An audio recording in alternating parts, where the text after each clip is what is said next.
దామసర్ల సత్య గారు ఏ సామాజిక వర్గం? కమ్మ సామాజిక వర్గం. విశాఖపట్నం నగర తెలుగుదేశం పార్టీ అధ్యక్షుడు ఎవరు? పట్టాభిరామ్ గారు ఏ సామాజిక వర్గం? కమ్మ సామాజిక వర్గం.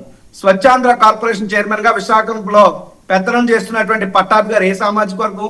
కమ్మ సామాజిక వర్గం. విశాఖపట్నం ఎంపీగా ఉన్నటువంటి భరత్ గారు ఏ సామాజిక వర్గం? కమ్మ సామాజిక వర్గం. విశాఖపట్నంలో ఒక ఏసీపీని గవర్నమెంట్ ట్రాన్స్ఫర్ చేస్తే 24 గంటలు తిరగకుండా ఓ కాపు సామాజిక వర్గ ఏసీపీని వేస్తే మార్చి కమ్మ సామాజిక వర్గ ఏసీపీని వేసుకున్నటువంటి కమ్మ సామాజిక వర్గ నాయకుడు అయినటువంటి వెలపూడి రామకృష్ణ బాబు గారు కూడా కమ్మ సామాజిక వర్గమే.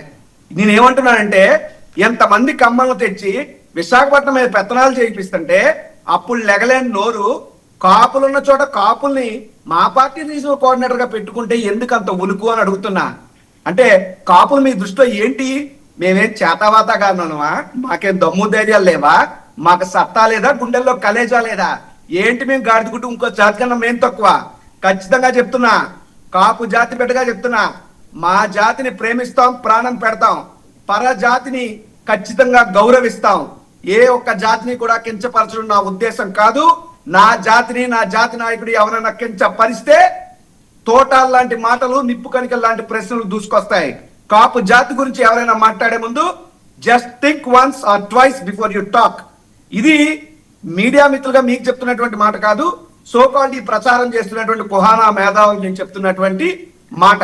ఓకే, అంబటి గారికి కాదండి, అంబటి గారు ఇప్పుడు ప్రచారాలు లేకపోతే ఆయన యాత్రలు చేస్తే ఎంతవరకు అది వర్కౌట్ అవుతుంది అన్నది చాలా మంది ప్రశ్న. ఇక్కడ 2-3 అంశాలు ఉన్నాయి. అంబటి గారి అంశాలకు కూడా వస్తాను.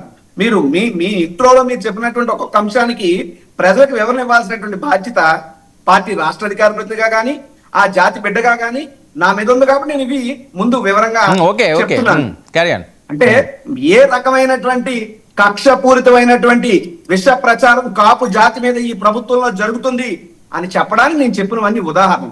సరే, దానికి తెలుగుదేశం వారు యాక్సెప్ట్ చేయొచ్చు, రిజెక్ట్ చేయొచ్చు. అల్టిమేట్ గా ప్రజలు నమ్మారా? దాని తీర్పు వేరేలా ఉంటది. Be prepare for that. రెండవది, కృష్ణాంజనేయ గారు మాట్లాడుతూ కాపులు ఏ విధంగా దీన్ని తీసుకున్నారో కూడా ఈయన చెప్పేస్తారు. ఈయనకి ఎవరో కొంతమంది కాపులు చెప్పారని. ఇది ఎట్లా సార్? ఇప్పుడు మీ ఆలోచన ఉండొచ్చు, మీ అభిప్రాయం అంతే, అది కాపు జాతి నిర్ణయం కాదు. కాపులు ఎప్పుడు కూడా చాలా సౌమ్యంగా ఉంటారు, సమయం సందర్భం వచ్చినప్పుడే ప్రతిస్పందిస్తారు. అయితే ఒకటి, అంబటి రాంబాబు గారు అనే వ్యక్తి అవునన్నా కాదన్నా కాపు జాతి బిడ్డ. సరే, జగన్మోహన్ రెడ్డి గారు కాపు టైగర్ అన్నారు అంటే మీకు వచ్చిన నొప్పేంటి?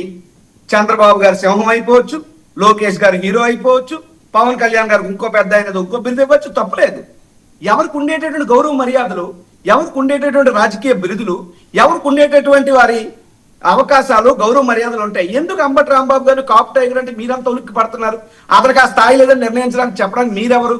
ఆయన మంత్రి చేశారు సార్, ఆయన రాజకీయ ప్రస్థానం చూడండి సార్. టైగర్ అంటే మీకు వచ్చిన ఉలికేంటి?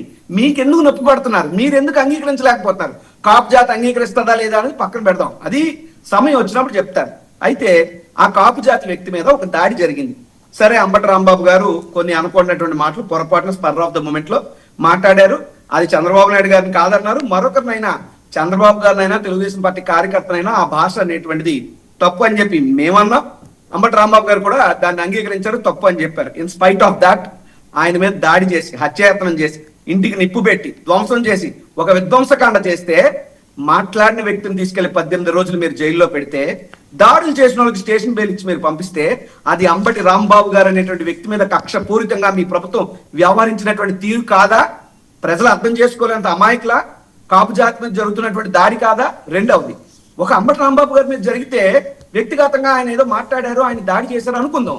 కానీ చంద్రబాబు నాయుడు గారు తెలుగుదేశం పార్టీ రాజకీయ ప్రయాణం చరిత్ర అంతా కూడా వంగవీటి మోహన్ రంగా గారు కాపుల మీద దాడులు జరగలేదా? ఆయన అంతమొందించలేదా? ఆ ముక్క నేను కాదే, స్వయంగా తెలుగుదేశం పార్టీ ఇప్పుడు ఉన్నటువంటి కన్నా లక్ష్మీనారాయణ గారు ఏబిఎన్ ఛానల్ కి ఇచ్చిన ఇంటర్వ్యూలో చెప్పాడు.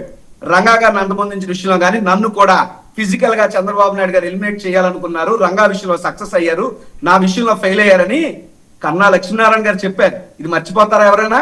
ముద్రగడ పద్మనాభం గారిని అంతమొందించే కుట్ర జరుగుతుంది, అందుకే మేమంతా బయటకు వచ్చాము స్వర్గీయ దాసరి నారాయణరావు గారు చెప్పారు. ఆ రోజు మెగాస్టార్ చిరంజీవి గారు కూడా దానికి సాక్షి. సో కాపుల మీద దాడి చేసేటటువంటి రాజకీయ దాడి కానీ, భౌతిక దాడులు కానీ, అంతమొందించడం కానీ ఈ చరిత్ర అంతా కాస్త తెలుగుదేశం పార్టీకి ఉంది. కాబట్టి ఖచ్చితంగా మాకు అభిప్రాయం కలుగుతుంది, కాపుల్లో ఆ భయం ఉంటుంది, కాపుల్లో ఆ వ్యతిరేకత. అంటే ఇప్పుడు అంబటి గారికి కూడా ఏమైనా ప్రమాదం ఉందనా? టార్గెట్ అంబటి గారి మీ ఉద్దేశం? ఆ రోజు జరిగినటువంటి ఆ రోజు జరిగినటువంటి దాడి ఆ రకమైనటువంటి వాతావరణం, ఖచ్చితంగా ఆ రకమైనటువంటి వాతావరణం హత్యాయత్నమే అది. వీళ్ళు కేసులు పెట్టుకుపోయి ఉండొచ్చు కాక చూసిన వారికి అర్థం అవుతుంది. ఎందుకంటే నేను టీవీలో చూడడమే కాదు సార్, మేమంతా కూడా స్వయంగా అంబటి రాంబాబు గారు జైల్లో ఉన్నప్పుడు ఇంటికి వెళ్ళి వారి పుత్రికని వారి కుటుంబ సభ్యుల్ని కలిసి వారికి మనోధైర్యం చెప్పి మేము వచ్చిన దాంట్లో నేను ఉన్నాను, నేను వెళ్ళాను. నిన్న అంబటి రాంబాబు గారు విశాఖపట్నం వస్తే ఎయిర్పోర్ట్ లో ఆయన నేనే రిసీవ్ చేసుకున్నాను. ఉదయం నాకు వేరే పని ఉండడం వల్ల నేను వెళ్ళలేకపోయాను. ఇట్స్ ఎ బ్రేక్ఫాస్ట్ మీటింగ్, అంతకు మించి ఏమీ కాదు. అది మీటింగ్ కూడా కాదు. ఇప్పుడు ఈయన యాత్రలు చేస్తున్నారా? ఎక్కడెక్కడ చేస్తారట? ఈయన ఏదో యాత్రలు చేస్తారంటున్నారు, ఎక్కడెక్కడ చేస్తారు? నిజమా సార్? యాత్రలు అనేవి ఎవరు చేస్తారు ఏంటనేది పార్టీ నిర్ణయం ఉంటది, లేదా ఆయన వ్యక్తిగతమైనటువంటి నిర్ణయం ఉంటది. అది వాళ్ళు ఆచరణలో పెట్టినప్పుడు మనం దాని గురించి మాట్లాడుకుందాం. ఏదన్నా ఆయన మాట్లాడి ఉండొచ్చు, ఆయన అభిప్రాయం ఉండొచ్చు. నేను వాడి నుంచి కాస్త ఫాలో అవ్వలేదు, నేను వేరే పర్సనల్ వర్క్ లో ఉండడం వల్ల. బట్ నేను చెప్పొచ్చేది ఒకటే, దయచేసి పవన్ కళ్యాణ్ గారికి మాత్రం నేను ఒకటే చెప్తున్నాను. సరే, అంబటి రాంబాబు గారు లేకపోతే ఎవరో పవన్ కళ్యాణ్ గారిని ఏదో అన్నారు, అందుకని పవన్ కళ్యాణ్ గారిని ఆయన స్పందించకపోయి ఉండొచ్చు, స్పందించలేదు అందుకే అని చెప్పి కృష్ణాంజలి గారు చెప్తూ నాకు ఆశ్చర్యం కలిగింది. అంబటి రాంబాబు గారిని టైగర్ అంటేనే యాక్సెప్ట్ చేయలేని కృష్ణాంజలి గారు, లేకపోతే సోకాల్ ఆయన, సారీ కృష్ణాంజలి కాదు ఎవరైనా వేరే వాళ్ళు, కానీ అంబటి రాంబాబు గారి స్థాయిలోనే పవన్ కళ్యాణ్ గారు ఆలోచిస్తున్నారంటే పవన్ కళ్యాణ్ తగ్గారా, అంబటి రాంబాబు పెరిగారా ఏంటి? కాబట్టి మీరు ఆలోచించుకోవాలి. ఓకే, ఏదైనప్పటికీ రాజకీయాల్లో ఒకటి సార్, తప్పులు జరుగుతాయి, పొరపాట్లు జరుగుతాయి. మేము ఖచ్చితంగా ఈవీఎంల కాన్సెప్ట్ అనేది వేరే ఉన్నది, అది పక్కన పెట్టండి. అయితే మేము ఓడిపోయి ఉండే వాళ్ళమేమో ఖచ్చితంగా ఈవీఎంల వల్ల మేము ఓడిపోయాను మాట కూడా నేను మాట్లాడను. బట్ ఆ సార్ట్ ఆఫ్ మెజారిటీ కానీ ఆ సార్ట్ ఆఫ్ సీట్స్ కానీ మా అంచనాలకు కానీ అది రాంగ్, ఎక్కడో జరిగింది అన్నట్లు మాకు అభిప్రాయం తప్పేం లేదు. కానీ నేను చెప్పే